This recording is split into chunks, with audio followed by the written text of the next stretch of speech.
안녕하십니까. 김낙곤의 시사본색입니다. 김낙곤의 시사본색에서는 2019년 새해를 맞아 올 한 해 광주 전남의 정책과 비전을 설계해보는 특집 시간을 준비해 마련해 오고 있습니다. 오늘은 그 마지막 시간으로 광주 지역 국회의원 3인방을 모시고 올 한 해 지역 정치권을 전망하고 우리 지역의 현안들에 대한 얘기를 나눠보도록 하겠습니다. 네, 함께해 주실 분들을 소개하겠습니다. 먼저 더불어민주당 송갑석 의원님 나오셨습니다. 안녕하십니까.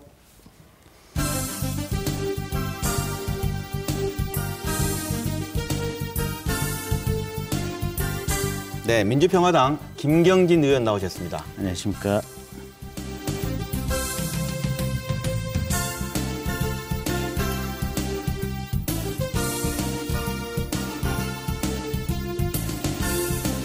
네, 그리고 바른미래당 권은희 의원 나오셨습니다. 안녕하십니까.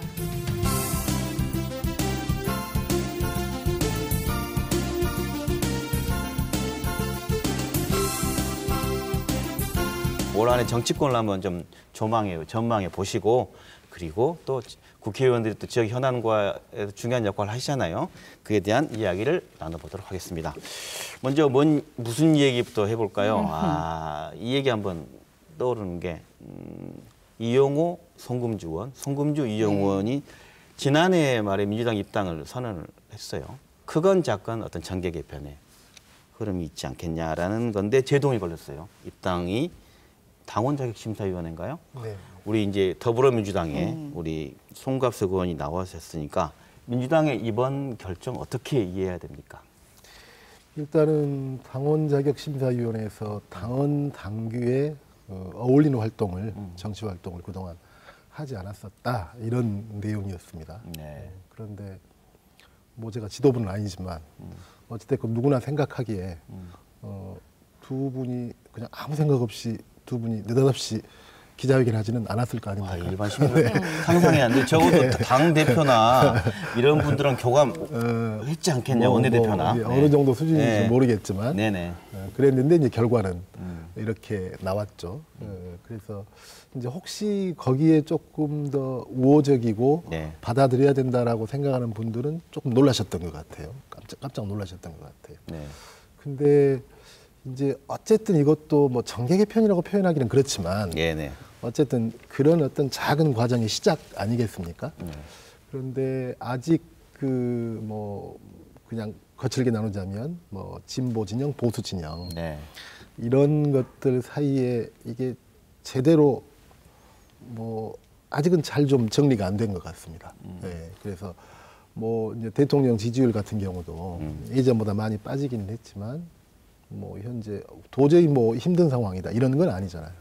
예, 그러다 보니까 그런 것들이 양쪽에 팽팽하게 있는 상황이다 보니까 그런 문제에 대한 정리를 아직은 좀 본격적으로 고민하고 해 들어갈 시기는 아니지 않느냐. 좀 이런 정서가 있는 것 같아요. 그걸 하고 난 다음에 이제 입당이 거부됐어요. 그러고 난 다음에 여론의 추이나 이런 쪽은 민주당 입장에 봤을 때는 자랑 쪽으로 좀 많았다고 좀 분석되십니까? 아니면 좀 나눠지는 것 같아요. 나눠지겠죠. 그렇지만 되게 어떻게 우세한 쪽으로? 나눠지는 것 같은데 그냥 열성적인 당원들 같은 경우는 그 당원 자격 심사위원회 결정에 대해서 긍정하는 편인 것 같고 잘했다. 예. 긍정하는 편인 것 같고 이제 다른 시민 여론까지는 아직 제가 모르겠습니다. 네, 송 의원님이 지금까지 해주신 얘기를 예. 표현만 살짝 달리해서 똑같은 얘기를 제가 반복해서 해볼게요. 네. 이게 밥도 네. 이제 사실은 씻어서 넣고 일정 기간 동안 수증기를 뜨거운 온도 속에서 이렇게 불려서 예. 그다음에 이제 김을 빼고 밥을 먹어야 되거든요. 백종원의 무슨 프로그램 같은. 네. 그런데요. 감도 매달려서 차가운 가을이 돼서 거기서 서리를 맞아가면서 익어야 따먹을 수 있는 거거든요. 네네. 근데 아직 시기가 성숙하지 않았다라는 게 하나 있고 두 번째는 아까 지지율 얘기하셨는데 아직은 민주당 지도부나 민주당 내부에서 보기에 배가 고프지 않은 거예요. 그러니까 외부 의원들을 안 받아들여도 네. 우리가 1년 4개월만 버티면 내년 2020년 국회의원 총선에서 네네. 외부 수혈을 안 받는다도 지금 지지율을 가지고 작년에 지방선거처럼 압승할 수 있다. 아, 해볼 만하다. 해볼 만하다. 네. 그래서 니들 필요 없다. 라는 자신감과 배부른 포만감이 있기 때문에 네. 굳이 니들 안 먹어도 된다. 굳이 니들 필요 없다. 라는 것이 현재의 민주당 의사결정의 근본적인 어떤 배경이나 흐름으로 보여지고요. 네. 근데 이제 그럼에도 불구하고 혹시 시간이 더 가서 올 8월, 9월까지 저는 이제 마지막 데드라인은 한 9월 정도 된다고 봅니다. 9월 넘어가면 실질적으로 이제 선거운동에 들어가고 12월부터는 예비 후보 등록이 있기 때문에 그때 가서는 불가능한 거고요. 9월 마지막 마지노선으로 해서 민주당이 지지율이 굉장히 추락을 한다. 그럼 사실은 이제 배가 고픈 상태가 되는 거 아니겠습니까? 네. 그러면 그 경우에는 세를 불려서 어떤 최대한의 인화를 도모해서 가야 될 필요성이 있기 때문에 그때 다시 거론될 수 있을지는 모르겠지만 지금까지는 민주당이 배가 부르다. 지금 말씀 들어보면 같은 얘기를 송갑석 의원께서 하신 얘기를 그대로 표현만 달리해서 했습니다. 음식 방송으로 네. 말씀 들어보면 밥 짓는 것과 비교해서 시기가 아직 도래하지 않았다. 뜸이 좀 덜 들었다는 부분하고 그다음에 아직 배가 고프지 않다라는 먹는 걸로 똑같이 표현하시도 하는데 어떻습니까? 바른미래당은 이 송금주 이용우 의원의 입당 신청과 더불어민주당의 결정에 대해서 조금은 그냥 관망하는 태도로 좀 보고 있었는데요. 이 관망을 하면서 그 확인되지는 않았지만은 아마 홍영표 원내대표의 원내 운영 전략상 이 두 분에 대한 입당에 대한 얘기가 사전 교감이 충분히 됐었다라고 얘기를 들었었고 원내대표랑요? 홍영표 대표랑? 네. 또 정치라는 게 생물이지 않습니까? 그 직전 선거에서 서로 아주 적인 것처럼 싸웠다고 할지라도 어제의 적이 오늘이 동지가 되는 그런 생물인 정치 현장에서 이 두 분의 입당은 뭐 당연시 되지 않을까 이렇게 예측을 하고 있었는데 더불어민주당이 당의 결속을 선택을 하고 그 지역의 정서, 지역의 민심 이 부분까지는 살피지 않은 것 같습니다. 사실 선거를 한번 치르고 나면 후보자들 간의 승패의 문제보다 지역 민심이 이렇게 사분오열돼서 갈라지는 부분이 심각한 후유증이거든요. 그렇죠. 예, 그런데 이런 지역 민심이나 지역 유권자들이 사실은 후보자에게 그 입당을 권유하고 그 입당의 의사를 후보자를 통해서 보여준 것이거든요. 근데 그런 민심까지 지역민까지 고려를 한다라면 좀 더 시각을 넓게 가지고 결정을 했었어야 하지 않을까라는 아쉬움이 큰 결정입니다. 이제 배가 좀 부른 것 같다. 배가 덜 고프다. 덜 고프다. 부르다고는 안 해도 덜 고프다고 하셨어요. 듣고 보니까 말씀으로는 맞는데 그것만 딱 생각하면 또 자칫 잘못하면 지금 좀 오만하다 또 이렇게 느낄 수가 있는 것 같아서 이제 그런 건 아닌 것 같고요. 이게 아까 말씀하셨듯이 저도 말씀드렸듯이 아직은 그런 준비가 시기적으로 서로가 아직 안 돼 있는 것 같고 그다음에 이제 지역구 분들 같은 경우도 저는 아직은 좀 그러는 것 같아요. 그리고 이게 상대적이지 않습니까? 저희 진영이 그냥 별 생각 없이 손 놓고 조금 더 보자. 그리고 그 시점을 어느 정도 시점이다라고 생각한다라고 하지만 또 여야가 있는 거니까 자유한국당을 중심으로 해서 어떤 움직임이 또 가속화되면 이제 작용을 저희도 이제 받을 수밖에 없는 거죠. 그래서 그런 것들을 다시 한번 고민해야 되고 결단해야 될 시점은 분명히 올 것 같습니다. 강기정 전 의원이 정무수석으로 가고 또 뭐 청와대에서 하겠다라고 하니까 그 다음은 이제 김경진 의원님 아니냐 민주당 입당 아니냐 이런 얘기가 사실 나왔어요. 제가 뭐 만든 말은 아니고 어떻습니까? 그 다음 거론되셨는데. 거론만 되는 거죠. 거론만 되는 거죠. 근데 재미있는 음식 얘기라고 해줄 수 있는 거예요. 아직 밥을 안 드시고 계세요?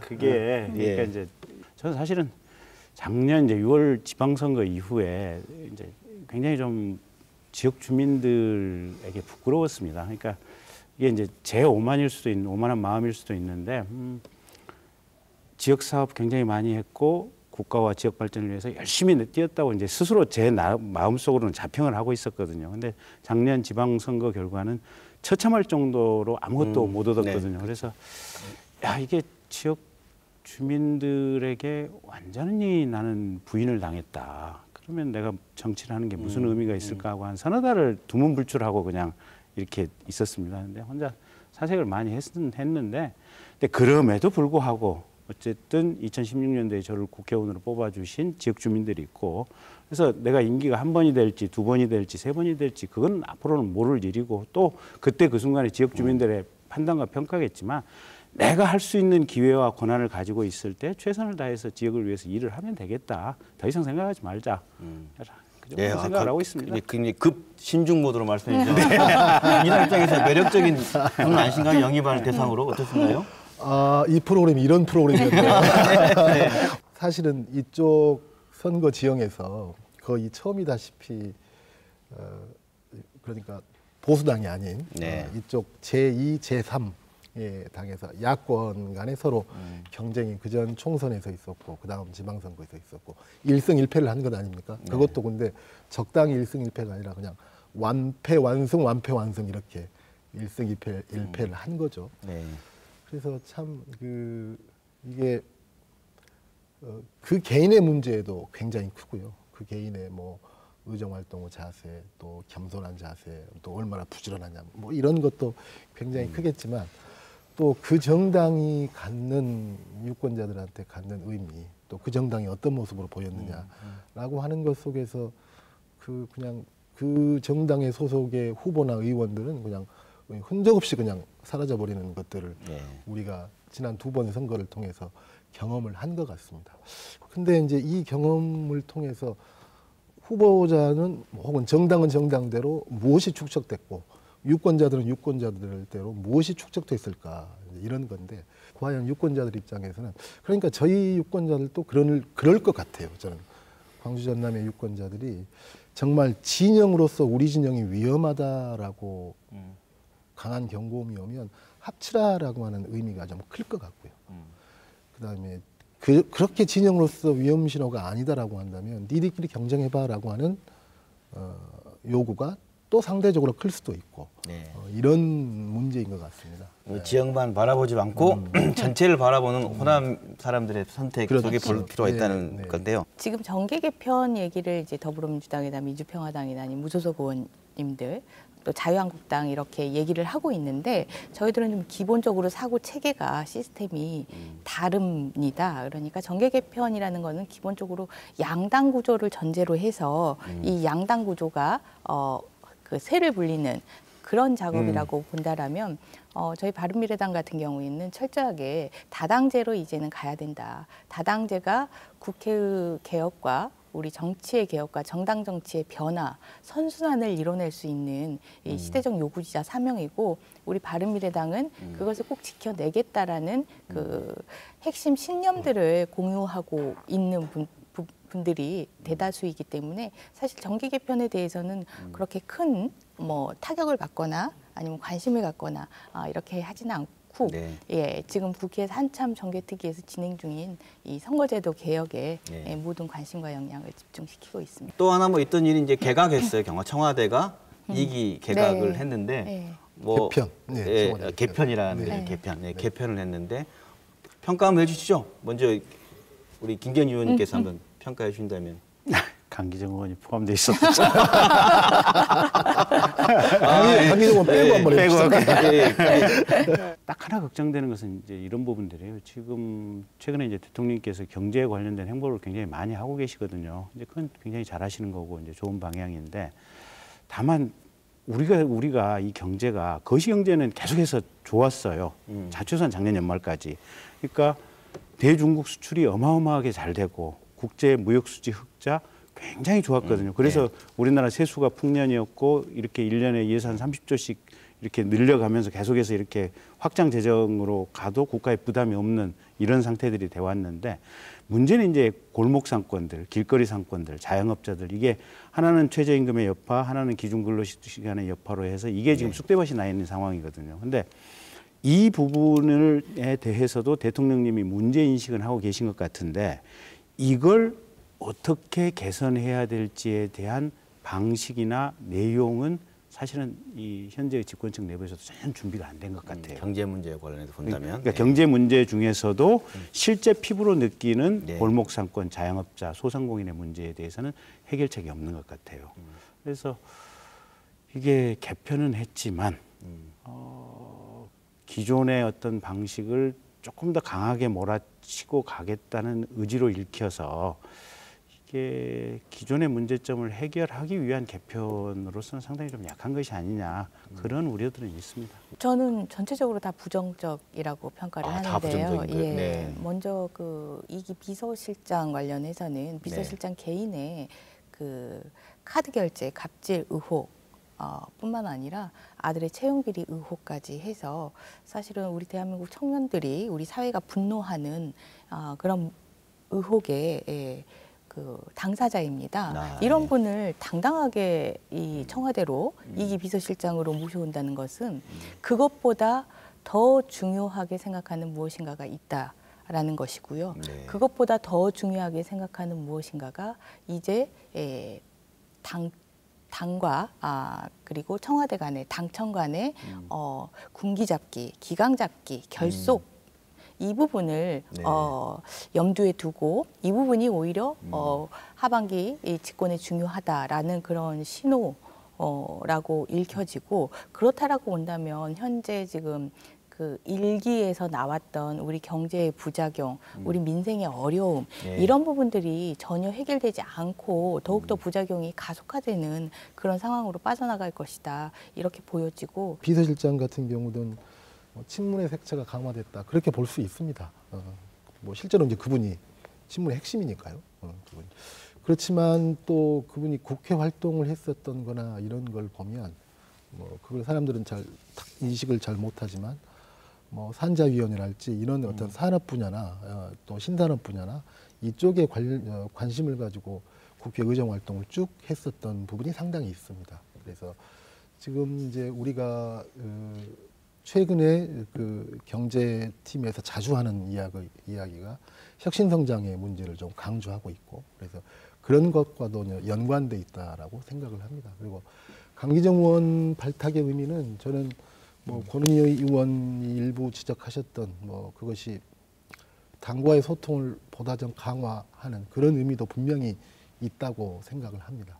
왜냐하면 우리가 그 지난 몇 차례 그 법안을 처리하는 과정 속에서 기존의 민주당 색깔 뭐 이렇게 생각했을 때 조금 삐걱대는 부분들이 있었죠. 뭐 대표적으로 은산물리 문제랄지, 그다음에 지금은 이제 아직 결론이 안 났지만 택시 카풀 문제랄지 그런 것에 있어서 당과 청와대 간에 조금 더 원활한 소통과 활발한 토의 이런 것들이 좀 필요하지 않는가. 그리고 또 혁신성장의 문제를 조금 더 강조하다 보면 그와 같은 사안들이 계속 발생할 수 있거든요.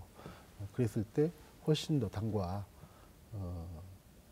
청와대가 긴밀하게 소통하는 이런 것들이 필요하다라는 측면이고요. 일반 시민들은 왜 저렇게 뭐 연동형 비례대표제, 뭐 용어들이 나오면서 선거제도 얘기하는데 이게 내년 총선이고 이게 어떻게 바뀌는지에 따라서 방금 말씀하신 내가 생각하는 것들이 그대로 정치에서 구현되는 것을 만들어 보기 위해서 이게 필요하다. 그래서 지금 이게 논란이 있고 네. 또 현재 국회의원들은 또 기득권을 놓아야 되는 문제까지 존재하기 때문인데 이거에 대해서 한번 시청자들이 시원하게 이게 필요합니다라고 얘기해 주시면 좋겠어요. 어떤 분이 먼저 얘기해 주실까요? 일단 제가 좀 그 송갑석 의원님의 입장을 듣고 싶은데 아. 더불어민주당의 정계특위의 네. 입장에서나 물어보시죠. 네. 아니면 그 간사의 입장이나 김종민 의원. 예. 이 지금 연동형 비례대표제에 대해서 더불어민주당이 연동형 비례대표제를 그 선거제도의 개혁 방안으로 받을 경우 우리 당이 불리하다라는 생각을 하고 계세요. 근데 네. 과연 선거제도 개혁이 이게 유불리의 문제입니까? 질문 답변해 주시죠. 예. 예. 여기서 제가 저희는 전혀 그렇지 않고요라고 답변을 한들 믿을 분은 없을 것 같고 네. 믿을 분은 예. 영향을 미칠 수밖에 없겠죠. 사실은 유불리를 어떤 정당이든지 간에 정당의 목표가 뭐 정권을 이렇게 잡는 거고 또 그다음에 그건 못지않게 중요한 게 이제 총선이니까 유불리를 안 따질 수는 없겠죠. 아주 솔직하게 뭐 저도 마찬가지고요. 그런 점에 있어서는. 근데 또한 저희는 그럼 현실적인 가능성의 문제도 이게 생각을 안 할 수가 없거든요. 이게 뭐 이게 개헌과 버금가는 뭐 어떤 때는 개헌보다 더 어렵다라고 하는 게 이런 선거법 협상인데, 그리고 결국 이게 어느 한 편이 이렇게 편 먹어서 통과시킬 수 있는 문제도 아니고, 최소한 1당, 2당, 3당 뭐 이 정도는 그것이 어떤 수준이든지 간에 동의가 돼야 끌고 갈 수 있는 문제이기 때문에 예. 그것에 대한 어떤 그런 가능성까지 염두에 두면서 하다 보니까 어쩔 수 없이 나타날 수밖에 없는 모호함도 표현되는 거고, 네, 저는 그런 문제다라고 생각을 합니다. 그래서 결국 그때 우리가 다시 이것의 협상으로 들어갔을 때 뭐 의석수로는 뭐 연동형 적극적으로 검토한다. 또 의석수 확대에 있어서는 현재 의석의 10% 30석이죠. 이것까지도 뭐 생각하면서 한다. 이런 틀 안에서는 현재 함께 협상을 하고 있다라고 생각을 합니다.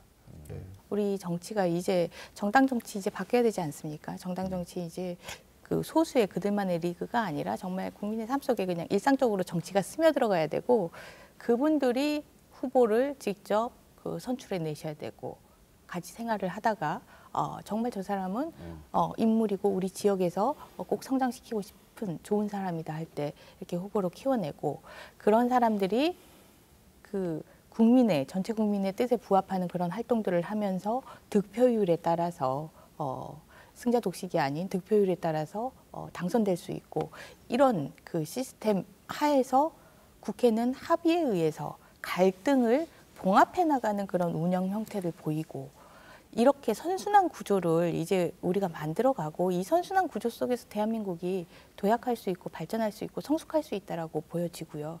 그래서 정말 그 간절히 바라건대 20대 총선 그 의석수 따지지 마시고 한번 대한민국 정치의 선순환을 생각해 주시고, 특히 늘 최악이 아니면 차악을 선택해야 했던 우리 호남 유권자들을 생각을 한다면 절실히 필요한 제도다라는 부분에 대해서 공감을 해주셨으면 좋겠습니다. 예, 결국 이제 기존의 큰 정당 민주당과 자유한국당이 이제 지키지 않은 문제에 대한 비판하지만, 국민의 정서는 또 이런 것도 있는 것 같습니다. 그렇다고 해서 소수 정당이 정치를 잘했다, 정치권 전체에 대한 불신이기 때문에 네. 이 제도를 통해서 또 한편으로 보자면 좀 그 비례대표나 이런 걸 또 확보해서 입지를 늘려가려고 하는 정치권의 또 다른 형태의 변형 아니냐, 이런 비판도 있을 수 있잖아요. 굳이 그 비판에 대해서 이제 그런 시각도 분명히 일정 부분 맞는 얘기죠. 네. 맞는 얘기인데, 이제 이런 건 있어요. 거대 정당으로 가면 당 대표나 당 지도부의 입김이 굉장히 커요.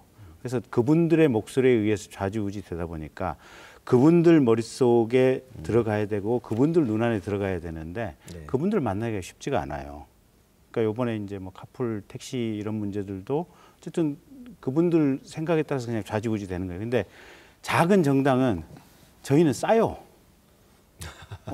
만나기가 쉬워요. 그리고 속된 말로 보기에 끝발이 없다고 생각하니까 네. 그냥 잘 안 와요. 안 오다 보니까 그냥 오시면 쉽게 만날 수 있어요. 그래서 작은 정당이 이게 여러 개 있는 것들이, 물론 저희들 입장에서 숫자 한 명이라도 더 늘리기 위해서 그런 주장을 하는 측면 분명히 있죠. 하지만 평균적으로 이게 제도가 돌아가는 측면을 보면 국회의원을 조금 쉽게 만나고 국회의원에게 이게 어떤 의사를 전달하기 조금 더 쉽고 이런 것들이 작은 정당이 여러 개 있을 때 이럴 때 훨씬 더 쉬워요, 보면. 네, 그래서 그런 알겠습니다. 장점이 있다는 건 이 문제 말씀드리겠습니다. 계속 어쨌든 네, 말씀해 저도 주세요. 조금 말씀을 네. 드리자면 네. 다 맞는 말씀이고요.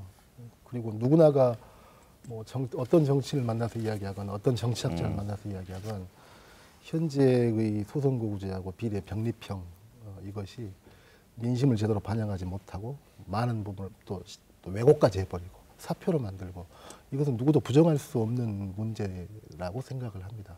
그럼에도 불구하고 국민들로부터는 뭐 우리가 별의별 소리를 다 해도 뭐 한 푼도 늘리지 않겠다 돈라고 하는, 뭐 정원 확대하면 별의별 소리를 다 해도 확대하는 것에서는 반대한다, 이런 말씀이죠. 또 그런다고 해서 아니 그러면 언제부터 정치권이 무슨 국민들 하란 것만 했냐, 뭐 그렇죠. 사실은 또 정치권이 결단해서 해야 될 일은 해야 되는 거죠. 그래서 저는 결국은 예초에 이야기했던 10%까지 늘릴 수 있다라고 하는 상한선을 염두에 두고 네네. 독일식 정당명부제까지는 가지 못한다 할지라도 비례성을 지금보다도 훨씬 더 강화하는 방식으로 어떤 식으로든지 간에 뭐 좀 끌고 와야 되지 않을까. 올 한 해 그 정치권의 흐름 속에서 내년도에 반장 선거를 하는데 이 제도를 직접 뽑는 분들이 지금 지역구 국회의원 하신 분들이 지금 제도를 바꿔야 되는 문제니까 이 관련된 내용을 계속 지켜볼 전망이 지금 예상이 됩니다. 어떤 제도를 만들 건가에 대해서 그렇게 해서 이 정치권 전망을 좀 하고요. 뭐 그래도 국회의원님들께서는 중앙에서 국회에서 여러 가지 활동을 하지만 또 하나가 중요한 게 지역에 관련된 여러 현안들에 대해서 또 중요한 가교 역할들 하고 계시잖아요. 그래서 다 지역 현안을 얘기할 수 없지만 시도를 놓고 봤을 때 몇 가지 얘기를 뭐 저희가 생각한 게 있지만 아니면 또 이거 중요하다고 얘기하는 얘기 좋습니다.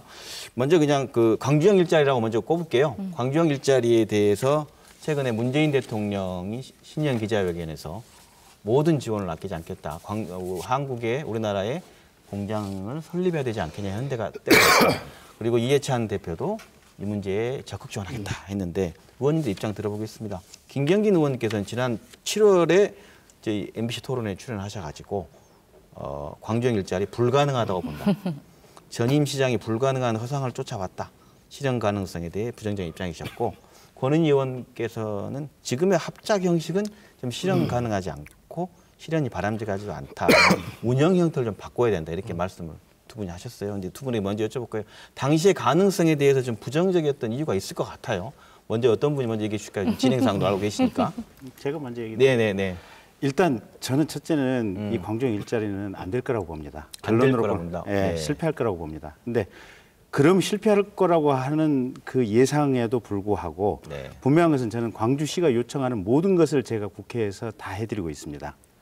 그러니까 광주형 일자리의 전제가 네. 광주시에서 한 1,500억을 출자하는 거 아니겠습니까? 광주시에서 590억? 그렇게 알고 있는데. 한 1,000억 정도를 출자하는 거예요. 네네. 근데 출자를 하는데 시가 직접 출자를 할 수 없으니 네. 테크노파크나 아니면 창조경제혁신센터의 예산을 지원하고 이 테크노파크나 창조경제혁신센터가 주식을 사는 주주가 되는 이런 형태로 우회 출자를 하겠다는 거거든요. 근데 네. 현재 이제 지방 정부의 예산을 가지고 우회 출자를 하는 것이 과연 법적으로 가능한가 이 부분에 대한 논란이 있어서 이걸 가능하게 할 수 있는 법적 근거를 만드는 게 중요합니다. 네네. 그래서 제가 과학기술기본법을 개정안을 제출을 해가지고 네. 그런 식의 우회 출자가 가능하도록 하는 이제 법조항을 지금 만들고 지금 입법 입법 중이시군요. 예, 진행 중에 있는 과정이고 네. 지난번에 이병훈 부시장이 광주형 일자리에 대해서 국회의원들 좀 지지 성명을 좀 해달라고 해서 몇몇 의원님들께 제가 연통을 드리고 이래서 저희가 지지한다라고 이제 성명을 해드렸습니다. 그건 그거고 네. 저는 왜 이게 실패할 수밖에 없다고 보냐면 첫째는 이겁니다. 이게 중앙정부나 지방정부가 직접 기업을 설립하는 예가 없습니다. 그러니까 이거는 쉽게 말해서 공산주의 국가에서나 국가가 지방정부가 산업을 직접 운영하는 것이지 이게 경찰을 생산하는 라인을 만들겠다는 거 아니겠습니까? 이게 무슨 SOC도 아니고 공공서비스도 아니고 네네. 그러면 경찰을 생산하는 공장을 지방정부 주도하에 출자를 해서 만들겠다고 하는 것은 일종의 사업의 국유화거든요. 그러니까 정확히는 지방정부화죠. 뭐 국유화하고 큰 차이가 없는 거죠. 근데 이거야말로 공산주의식 경제운영 시스템인 겁니다. 자본주의에서 있을 수가 없습니다. 특히 이제 그 관점에서 보면 경차가 여러분들 지금 길거리에서 경차 보신 적 있습니까? 최근에? 옛날에는 마티즈라든지 조그마한 경차들이 길거리에 굉장히 넘쳐났는데 최근에는 사람들이 기본적으로 준중형차 이상을 차지 경차를 타는 경우가 거의 없습니다. 경차 소비가. 현대 같은 데서도 경차 라인 다 뜯어서 지금 베트남이라든지 인도네시아로 다 이사 간 상황들이거든요. 근데 그 이유가 뭐냐면 국내에서는 더 이상 경차 수요가 없다. 그다음에 경차를 팔아봐야 한 대 팔아서 100만 원 이익을 남기기가 힘듭니다. 현대 쪽 뭐 이제 회사 내부 사람들이 투자 메리트가 없는데 시에서는 경차 라인이라고 전제를 해서 이걸 하고 있는 겁니다. 그러니까 큰 틀에서 보면 제가 시의 입장 적극적으로 도와드리고 법 개정안도 발의하고 이런 것은 조금 임금이 지금보다 낮아져야 되고 그다음에 노동운동이 지금보다는 조금 좀 유연화돼서 사업이 우리 지역에서 잘 될 수 있는 이 분위기를 마련해야 된다는 점에 있어서는 제가 100% 찬성하고 그런 방향성은 옳은 건데 현재 하고자 하는 사업의 구체적인 세부 내역으로 들어가면 이건 어느 자동차 생산 기업에서도 탐낼 상황이 아니다. 그래서 이 부분과 관련해서는 공무원들이나 공직자들이 하는 어떤 사업 판단이라는 게 한계가 있을 수밖에 없기 때문에 여기에 끼어들어서는 안 된다라고 하는 게 제 생각입니다. 네, 알겠습니다. 질문을 짧게 드렸는데 답이 길죠. 빨리 말씀 주셨고 큰 줄기로는 안 될 걸로 본다. 그러나 대국적인 차원에서 지원은 소통 창구를 하고 있다 이런 말씀 드리는데 권 의원님께서 저는 좀 짧게 답변드릴게요. 압축해서 시청자를 이해시키. 문재인 대통령이 첫 번째로 국민에게 공약과 관련해서 사과한 게 최저임금과 관련해서 공약을 지키지 못했다라고 사과를 하셨고 두 번째가 광화문 대통령 이 부분에 대해서 그 무산됐다라고 하셔가지고 사과를 하셨습니다. 이 세 번째가 광주형 일자리가 될 거라고 보고 있습니다. 아, 그러세요? 예, 광주형 일자리의 핵심은 노동개혁입니다. 노사 간의 근로조건은 대폭 후퇴를 시키고 대신 생산비를 낮추고 그 부분을 후퇴시킨 만큼 사회가 지원을 해준다라는 그런 부분인데요. 핵심은 근로조건의 후퇴라는 이 노동개혁 부분입니다. 이 노동개혁은 광주에서만 요구해서 광주에서만 성공할 수 있는 그런 조건이 절대 아닙니다. 대한민국 전체의 근로자들을 대상으로 전체를 설득하고 전체에서 이 부분이 수용이 됐을 때 가능하고 그리고 그 시범으로 광주에서 진행될 수 있는 부분이거든요. 근데 대통령 신년 그 기자회견에서도 이 노동개혁의 드라이브를 거실 분은 대통령이시거든요. 우리 일자리와 관련해서 일자리를 늘리되 일자리의 조건은 좀 더 유연하게 하자라고 드라이브를 걸어주셔야 되고 그게 광주형 일자리의 성공 조건인데 역시 모든 지원을 아끼지 않겠다라고 뒤에서 그냥 쭉 빼고 계십니다. 이런 자세라면 광주형 일자리에 대해서 세 번째 사과를 하실 일이 될 겁니다. 작년 연말이었죠. 대통령이 내려오기로 했다. 내일. 실제 타결됐다. 아니다, 타결 안 됐다. 뭐 이런 과정이 있었지 않습니까? 그게 저는 90% 혹은 95%까지 접근했었던 문제였던 것 같아요. 물론 시에서는 100% 됐다라고 오해한 측면이 있는 거고 마지막 조항 하나를 가지고 이제 틀어진 거죠. 여기까지 끌고 온 것은 나는 엄청난 성과다라고 생각을 하거든요. 그래서 저는 제가 생각하는 정치의 본령은 저는 상상력과 결단력이라고 생각을 합니다. 우리가 기존의 뭐 노동의 형태든 기업의 형태든 상상하지 못했던 것들이 새롭게 이루어지고 진행되고 이런 측면들이 있었지 않습니까? 마찬가지로 이 문제도 저는 충분히 그럴 가능성이 있는 문제다라고 생각을 합니다. 마찬가지로 여전히 과제는 있습니다. 대통령이 내려와서 조인을 한다고 할지라도 그 구체적으로 이제 회사를 만들고 그걸 운영할 회사를 만들고 공장을 만들고 이런 과정에서 정말로 일부에서 하는 이야기는 도장 찍는 것보다 더 중요한 게 그 문제다라고 사실 이야기를 하고 있는 것도 맞거든요. 그 우려도 맞고 그렇지만 여기까지 끌고 온 힘이 있기 때문에 저는 충분히 지혜를 모아서 한번 우리가 이게 도전해 볼 만한 충분한 가치가 있는 일이다. 이게 문제인 것 같아요. 결국은 관이 주도가 돼서 사업을 하는데 공무원이나 관이 상상력을 가지고 회사에 목숨 걸다시피 운영을 할 수 있는 이런 분위기가 얼마나 될 것인지 사업을 전문으로 하는 장사꾼들이 해도 실패하는 경우가 많은데 공무원들이 이건 사업에 들어가서 제품 결정을 하고 투자 유치를 하고 이게 과연 얼마만큼 효율적으로 돌아갈 거냐. 그러니까 북한이나 소련이나 뭐 베트남 이런 데도 공장이 돌아가긴 돌아가요. 근데 그게 미국이나 유럽이나 대한민국만큼 자본주의 체제만큼 덜 돌아가요. 훨씬 효율성도 떨어지고. 그래서 우리가 자본주의 체제가 공산주의 체제하고 체제 경쟁을 해서 이겼던 거예요. 근데 다시 지금 공산주의 체제 비슷한 형태로 돌아가자는 거예요. 그것 때문에 우려라는 거죠. 저는 100% 동의합니다. 그런 면에서. 그러니까 기존의 공무원들이 기존의 마인드를 가지고 이걸 어떤 식으로든지 간에 뭐가 만들어질 건데 거기를 끌고 나가고 하는 걸로는 거의 뭐 100점 100패에 가까운 일이다라고 저는 분명히 동의하고요. 이것의 반증은 어떤 거냐면 협상 과정에서 보여줬었던 굉장히 어떤 간절하게 이루어내고자 하는 그런 마음이나 헌신성은 높게 사지만 협상 과정에서 어쩔 수 없이 노출될 수밖에 없었던 미숙함들은 이건 이제 그런 것들이 반증해 주는 거거든요. 그래서 이것은 결국은 이제 또 하나의 반면 교사다라고 생각을 합니다. 그래서 도장을 찍고 나면 그 다음에 가장 집중해야 될 일은 거기에 관련된 뭐 말씀하신 대로 더구나 가보지 않는 길이기 때문에 관련된 전문가들이나 이런 사람들을 그리고 또 운영이나 경영 마인드까지 갖고 있는 이렇게 팀을 짜서 정확하게 진행해야 될 일이다. 그래서 대충 그 시청의 국장 한 명이 핸들링하고 네. 이렇게 가는 순간, 저는 단언컨대 그렇게 가는 순간에 실패한다고.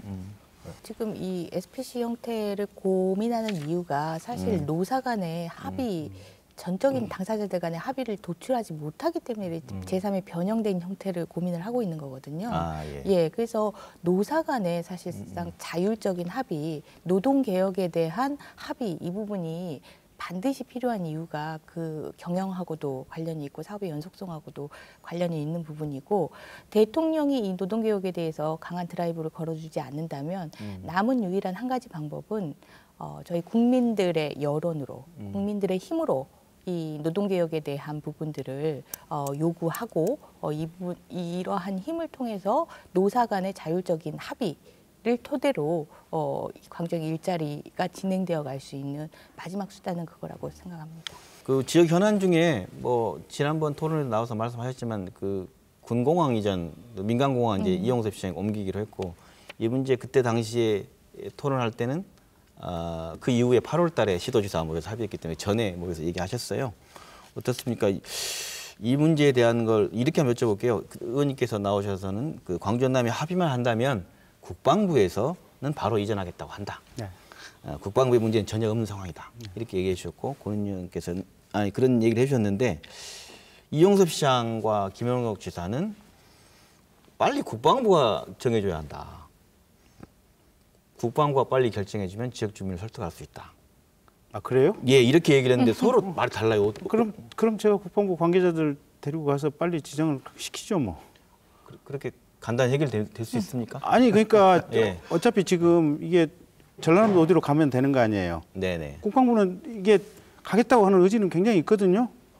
그러면 지금 이게 국방부 얘기는 전라남도에서 먼저 찍어달라는 거고, 전라남도에서는 국방부에서 찍어주면 우리가 이제 주민들을 설득시키겠다는 거 아니에요. 네네. 누군가 하나 먼저 찍기만 하면 되는 거 아니에요. 장소 정해가지고. 네네. 그럼 국방부 설득해서 찍어라. 책임은 전라남도 지사가 지겠다. 그 의견만 분명하게 피력해주면 되는 거죠. 그럼 국회의원들이 그 역할을 해야 되는 거죠. 어떻습니까? 오늘 이게 심플한 문제입니까? 어떻습니까? 진행되는 상황을 좀 점검을 해봤는데 네. 이 예비 후보지 선정과 관련해서 국방부가 지금 움직이지 않고 있는 거는 맞습니다. 근데 움직이지 않고 있는 이유가 그 수원 화성 간에 이 상황이 재현될 것이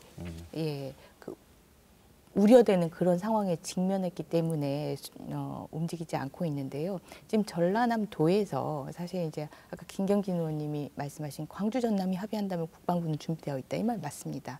근데 전라남도에서 지금 그 합의가 됐다라는 시그널을 전혀 안 주고 있습니다. 오히려 합의가 되지 않았다라는 시그널을 주고 있거든요. 네. 예, 그렇기 때문에 이것 때문에 국방부에서도 움직이지 않고 있고요. 그래서 지금 그 2월 중에 그 이용섭 시장과 우리 광주 지역 국회의원들이 이 공공한 문제로 한번 만나기로 이렇게 얘기를 하고 있는데, 아마 광주시장의 그 요청은 이 전라남도에서 국방부에 그런 그 시그널을 주더라도 국방부가 먼저 나설 수 있게 좀 해달라라는 그런 요청을 할 것 같고요. 그런 부분들에 대해서는 저희들이 힘을 모을 생각이지만, 네. 제가 그 국방위원으로서 활동했던 국방부의 그 군공항 이전과 관련된 그 군부대 이전과 관련된 그런 오래된 그 업무 습성이나 태도를 보면은 네. 이 합의되지 않았다라는 시그널이 있는 이상 절대 아마 의사결정을 하려고 하지 않을 것입니다. 말씀 들어보면 국방부는 권은희 의원 말씀에 따르면 거기 현장에 논란이 있고 시끄러운데 우리가 찝을 수 없을 것이고, 그런 매뉴얼로 일해왔던 것이 국방부이기 때문에 전라남도에 신호가 아직 오지 않았다는 거고, 우리 김 의원님께서는 그렇다면 내가 나서서 신호가 오게 만들어야죠. 하겠다. 전라남도에 신호가 오게 만들어야죠.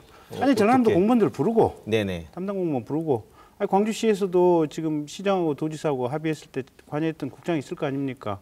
같이 부르고 네.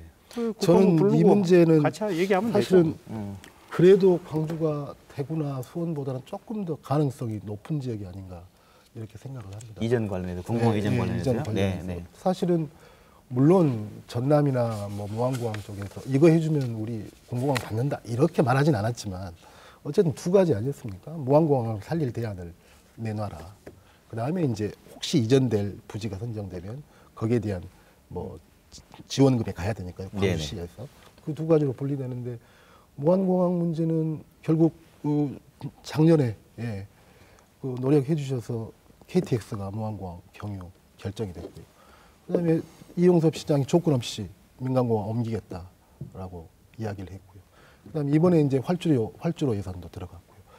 그러니까 이제 더 이상 무안공항을 살리자 이런 이야기는 안 나옵니다. 남아 있는 문제는 결국 그 과정인 것 같습니다. 그 지역에 구체적으로 아마 몇 천억 규모가 될 것 같은데 그것과 관련된 구체적인 것들이 들어가야 되는데 이게 저는 뭐 그 국방부도 국방부지만 조금 전남도도 조금은 더 적극적이었으면 하는 바람이 조금 있습니다. 예비 타당성 면제 사업이라는 게 있지 않습니까? 이건 꼭 필요한 거니까 경제성 분석이 떨어지더라도 해야 된다라고 하는 게 두 분들이 내세운 주요 정책으로 우리가 본다면 여러 가지가 있다면 이용섭 시장 먼저 얘기해 볼게요.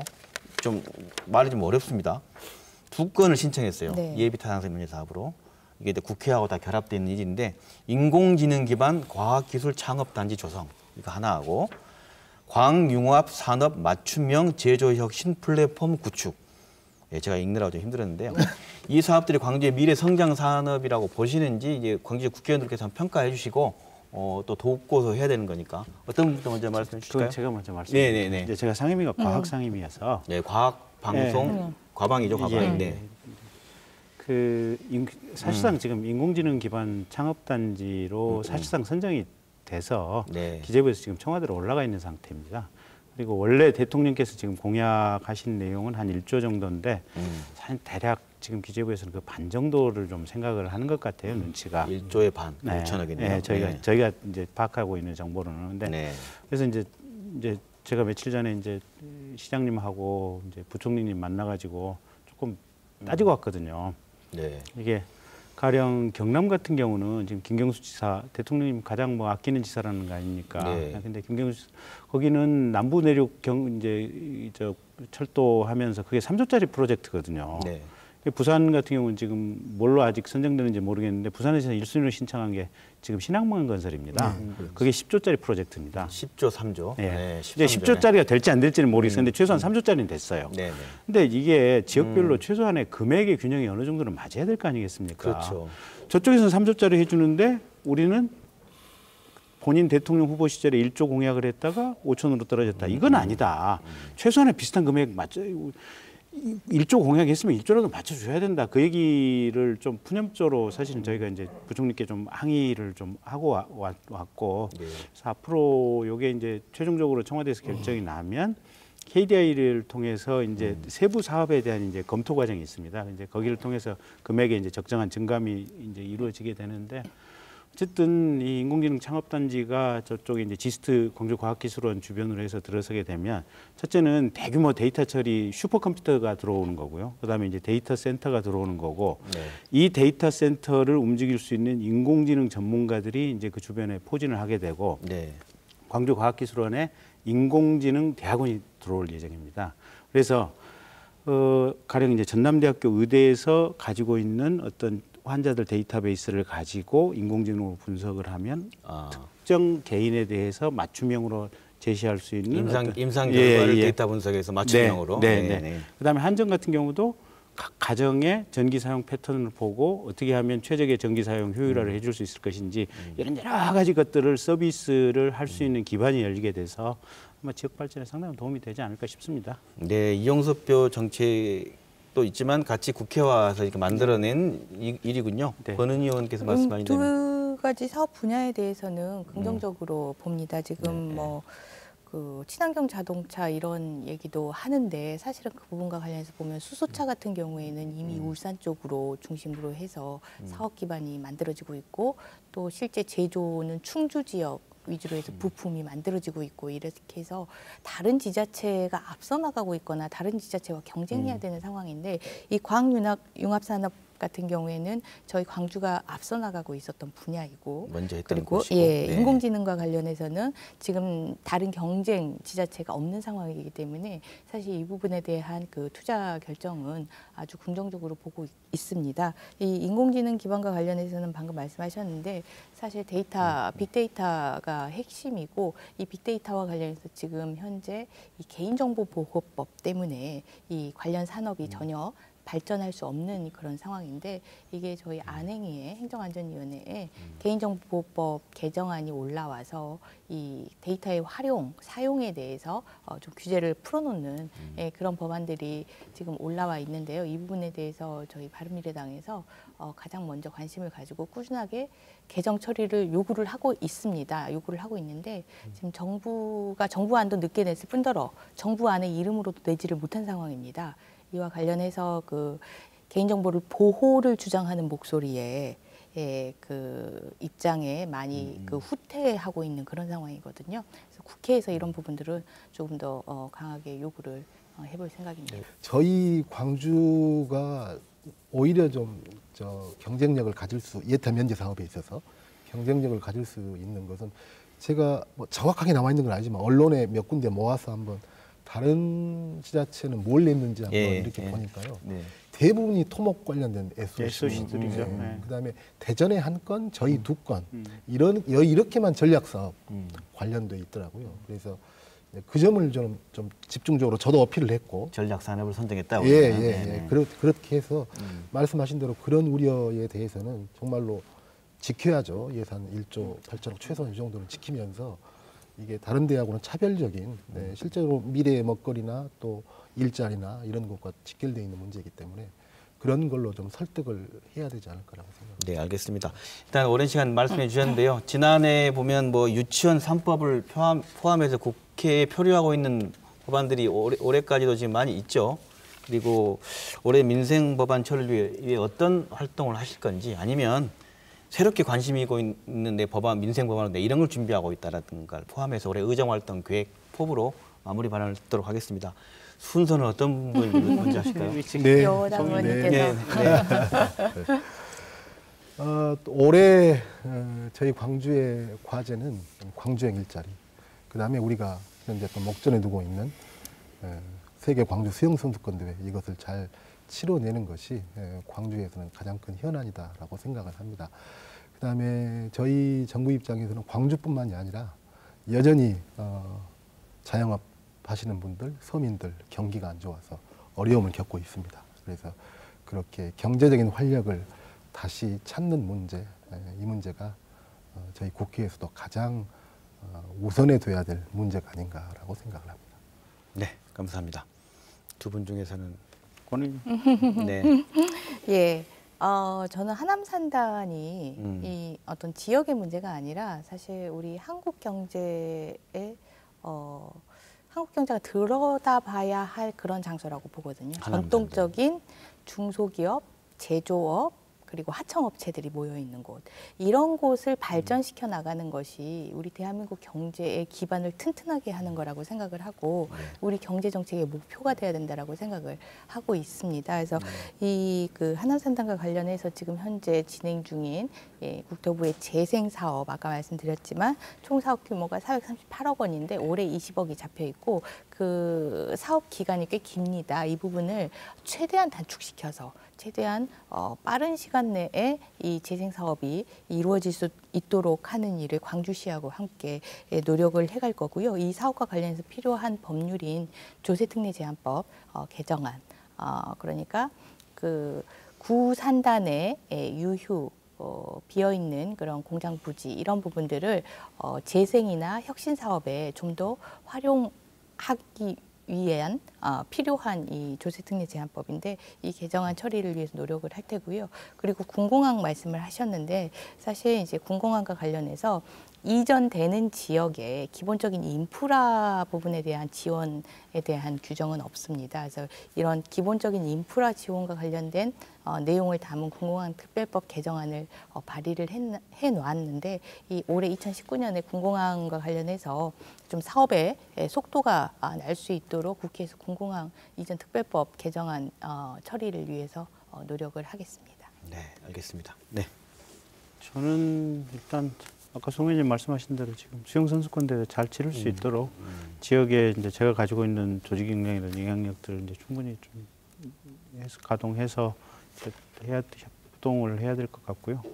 가장 중요한 게 이제 인공지능 창업단지 관련해서 어쨌든 저희 의원실이 중심이 돼서 이제 정보통신산업진흥원 또 광주시 그다음에 과학기술부 또 광주과학기술원 몇 개 기관들이 계속해서 지금 또 테크닉 받고 하고 있거든요. 네. 그래서 이제 그거를 좀 제대로 마무리 지어서 KDI의 구체적인 사업까지 이제 통과시켜야 사실은 이제 어느 정도 방점이 지켜지는 부분이라 한 2, 3월, 3, 4월까지는 아마 그 부분 때문에 좀 바쁠 것 같고요.